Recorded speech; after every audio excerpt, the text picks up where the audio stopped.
Hello दोस्तों, आप सबका अपने YouTube चैनल ग्रुप स्टडी में स्वागत है।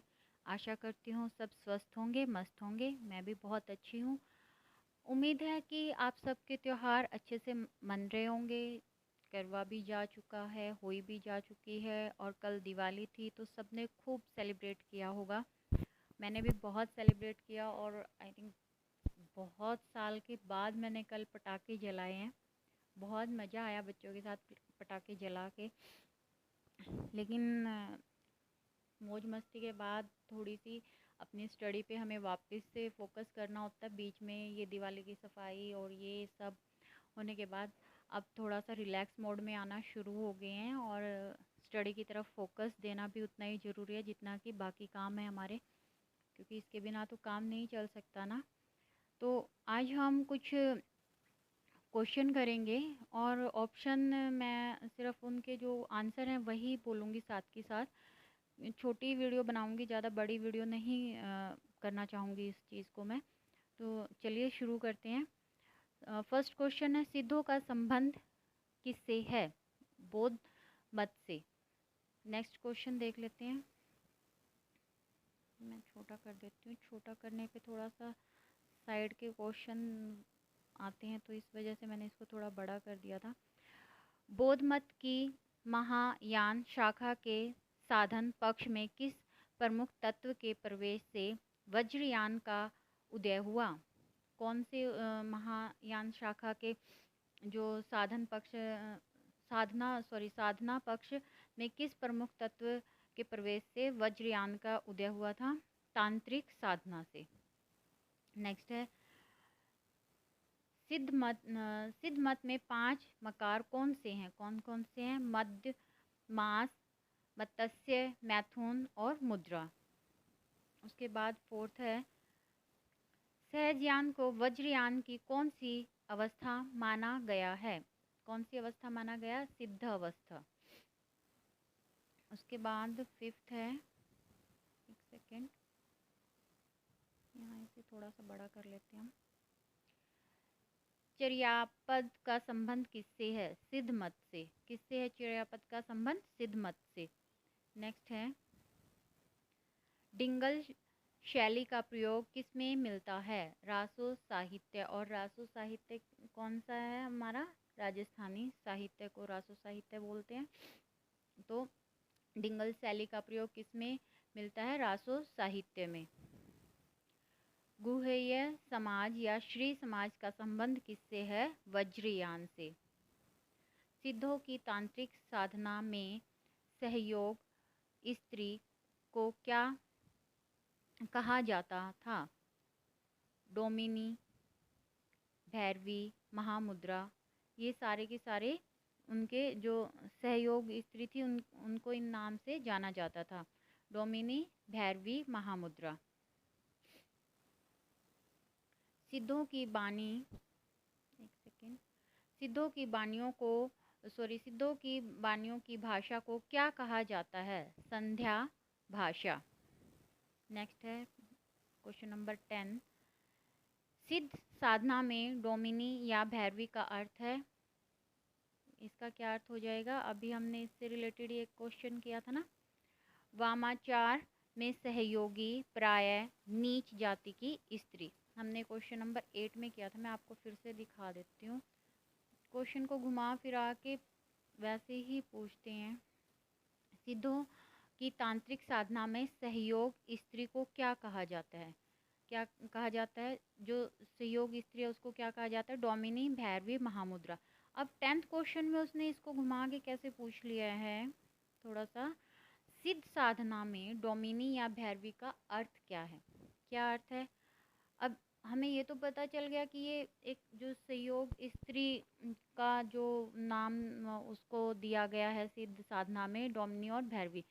तो हठ योग की एक मुद्रा, क्रियापद का विशेष गीत या तांत्रिक साधना, ये तो हो नहीं सकते। उसमें वामाचार में सहयोगी आ गया। प्रायः नीच जाति की स्त्री, सहयोगी और स्त्री आपका साथ में आ गया। कई बार ये होता है कि हम पढ़ चुके होते हैं लेकिन पेपर की वो जो टेंशन होती है ना, उसमें कुछ चीज़ें हम भूल जाते हैं। तो कुछ हमारे कीवर्ड रहते हैं ना, उनकी वजह से हमें अपने आंसर को कंफर्म करने में इजी रहता है। निम्नलिखित में से क्वेश्चन नंबर 11 है ये, निम्नलिखित में से सिद्ध साहित्य की कौन सी विशेषता नहीं है? गुरु महिमा सिद्ध साहित्य की विशेषता नहीं है। क्वेश्चन नंबर 12, गोरखनाथ के गुरु कौन थे? गोरखनाथ के गुरु कौन थे? मत्स्येंद्र नाथ। क्वेश्चन नंबर 13, निम्नलिखित में से किसका संबंध नाथ पंथ से है? किसका संबंध नाथ पंथ से है? अवधूत धूत संप्रदाय, वैराग पंथ, कोलमत, इन सब का किससे संबंध है? नाथ पंथ से। क्वेश्चन नंबर 14, नाथ साहित्य की कौन सी विशेषताओं ने भक्तिकाल के संत काव्य को प्रभावित किया? कौन से ने किया था? गुरु महिमा, मूर्ति पूजा का विरोध, इन दोनों ने ही भक्तिकाल में संत काव्य को प्रभावित किया था। अब क्वेश्चन नंबर हम एक सेकेंड 15 देख लेते हैं। किस साहित्यकार ने गोरखनाथ को हिंदी का प्रथम गद्य लेखक माना है? मिश्र बंधु ने। किस साहित्यकार ने गोरखनाथ को हिंदी का प्रथम गद्य लेखक माना है? किसने माना है? मिश्र बंधु ने। नेक्स्ट क्वेश्चन है हमारा 16, बारहपंथी संप्रदाय के प्रवर्तक कौन हैं? गोरखनाथ। बारहपंथी संप्रदाय के प्रवर्तक कौन हैं? कौन है? गोरखनाथ। क्वेश्चन नंबर 17, कोल मत के प्रवर्तक कौन हैं? कोल मत के प्रवर्तक कौन हैं? मत्स्येंद्र नाथ। और मत्स्येंद्र नाथ किसके गुरु थे? गोरखनाथ के।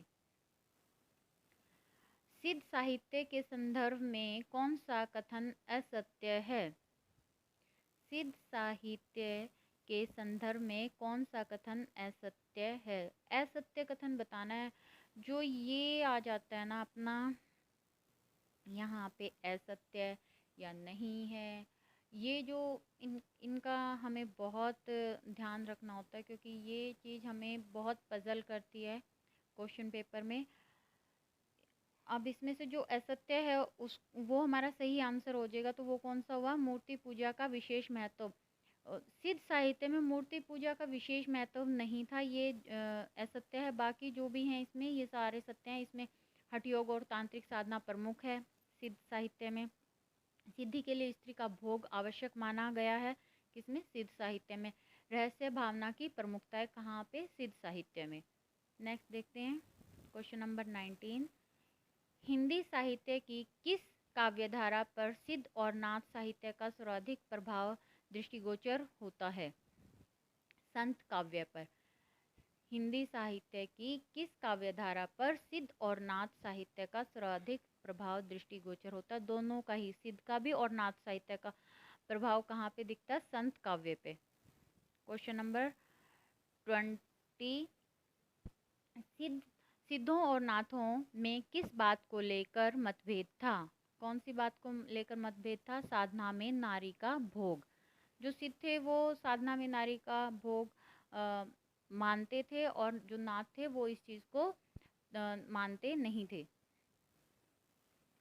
कान में बड़े बड़े छेद करके उनमें भारी कमंडल धारण करने वाले कनफटा साधु किस पंथ संप्रदाय से संबंधित हैं? नाथ संप्रदाय से। कौन से संप्रदाय से संबंधित है? नाथ संप्रदाय से।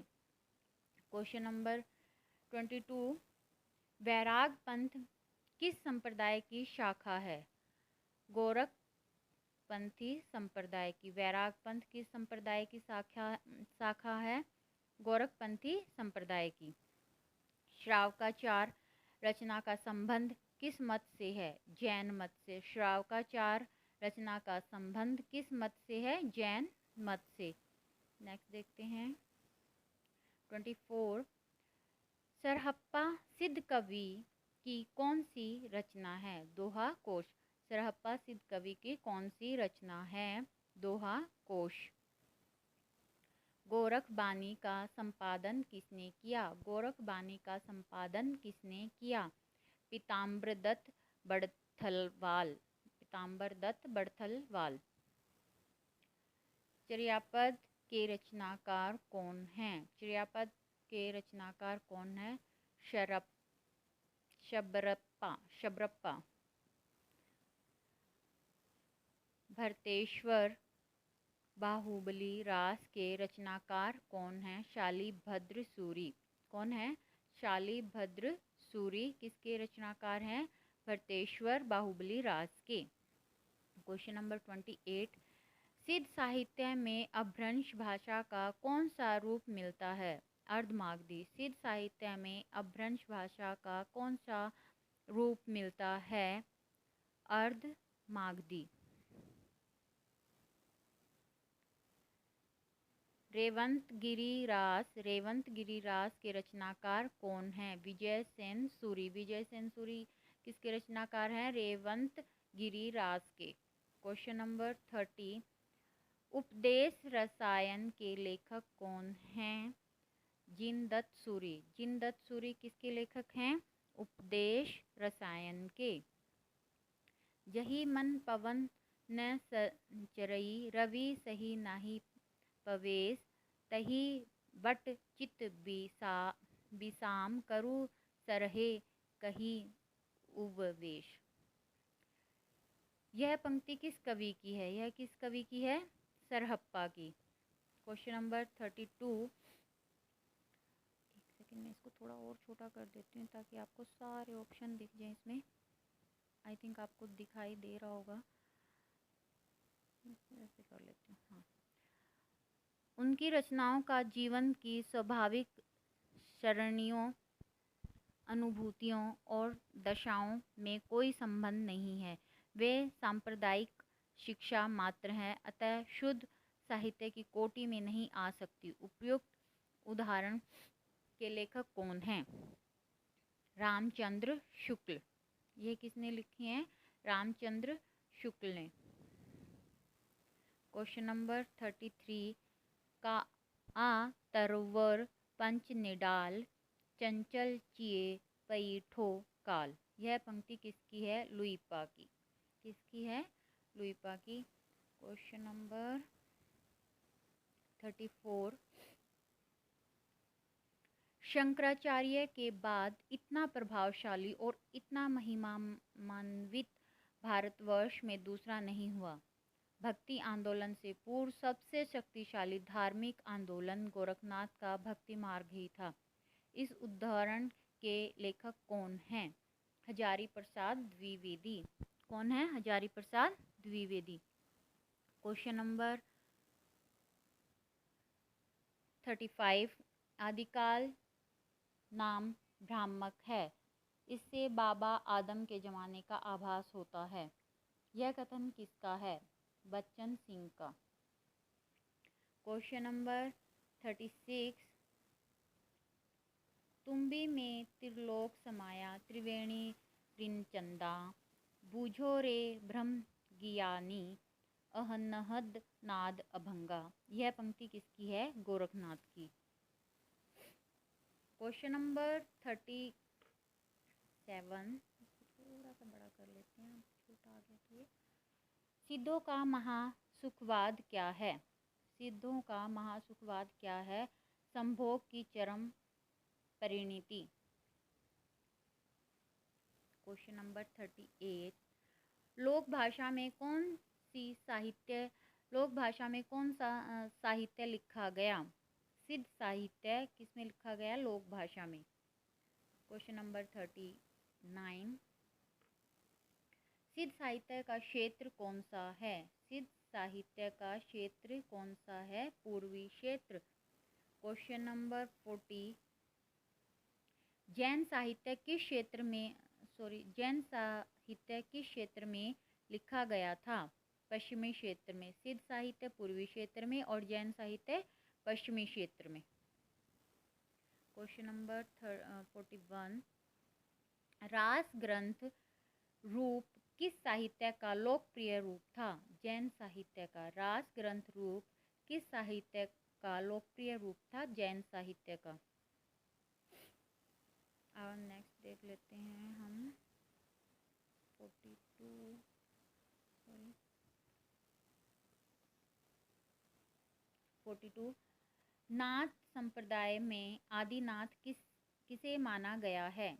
नाथ संप्रदाय में आदिनाथ किसे माना गया है? शिव को। लुइपा के गुरु थे शबरप्पा। लुइपा के गुरु थे शबरप्पा।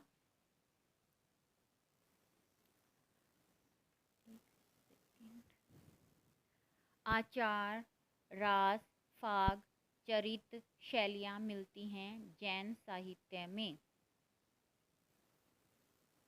नेमिनाथ रास नाम 58 छंदों में रचना की है सुमति गाणी ने। क्वेश्चन नंबर 46 नारी निंदा किस संप्रदाय में मिलती है? नाथ पंथ में। नारी निंदा किस संप्रदाय में मिलती है? नाथ पंथ में। इनमें से नाथ संप्रदाय में क्या नहीं है? गृहस्थों का आदर। जो नाथ संप्रदाय में गृहस्थों का आदर नहीं है, बाकी सब है। गुरु महिमा है, नारी निंदा भी होती है वहाँ पे, और इंद्रिय निग्रह भी है। क्वेश्चन नंबर 48 राहुल सांस्कृत्यान द्वारा संपादित दोहा कोश में किस कवि की रचनाएं संपादित की गई हैं? सरहप्पा की। आदिकाल में रचित काव्य सर्वाधिक किस साहित्य में रचे गए हैं? जैन साहित्य में। इस वीडियो का लास्ट क्वेश्चन है 50 नंबर। चरित काव्य किस छंद में अधिक लिखे गए हैं? दोहा चौपाई में। चरित काव्य किस छंद में अधिक लिखे गए हैं? दोहा चौपाई में। इस वीडियो में हम यही 50 क्वेश्चन करेंगे, और ये 50 क्वेश्चन एग्ज़ाम की दृष्टि से काफ़ी इम्पोर्टेंट हैं। अगर आप इनको एक दो बार ऐसे ही सुन लोगे तो आपको आइडिया हो जाएगा, इनके आंसर याद हो जाएंगे अच्छे से। इसके लिए आपको अलग से कुछ ऐसा रीड करने की ज़रूरत नहीं है। आशा करती हूँ बुक आप रीड कर रहे होगे, जैसे मैंने आपको स्टार्टिंग की वीडियो में बताया था कि अपने सिलेबस के अकॉर्डिंग जो भी आपके टॉपिक रहते हैं, एक बार उनको सबको अच्छे से रीड करना बहुत ज़रूरी है। उसके बाद आप जब क्वेश्चन आंसर स्टार्ट करते हैं तो वो आपको बहुत जल्दी याद हो जाते हैं। और प्रैक्टिस के लिए वन लाइनर क्वेश्चन आप रखिए, उनसे आपकी प्रैक्टिस बहुत अच्छी हो जाएगी। और अगर मेरी इस वीडियो से किसी भी उसमें आपकी थोड़ी सी भी हेल्प होती है तैयारी में, किसी भी एग्ज़ाम में, हिंदी का जो भी इनसे रिलेटेड आपके एग्ज़ाम हैं उसमें थोड़ी सी भी हेल्प होती है, तो मुझे बहुत खुशी मिलेगी इस चीज़ के लिए। और आपको मेरी वीडियो अगर अच्छी लगती है तो प्लीज़ लाइक कीजिए, और अच्छी नहीं लगती तो डिसलाइक कर दो, लेकिन कुछ करो तो सही। आते हो, चुपचाप देखते हो और चले जाते हो, पता ही नहीं चलता कि अच्छा लग रहा है कि बुरा लग रहा है। कमेंट करके बता दो, कोई सजेशन देना है या कुछ भी करना है तो वो भी आप कर सकते हो। तो प्लीज़ फिर मिलते हैं नेक्स्ट वीडियो में, तब तक अपना ख्याल रखिए। बाय, टेक केयर, फिर मिलते हैं।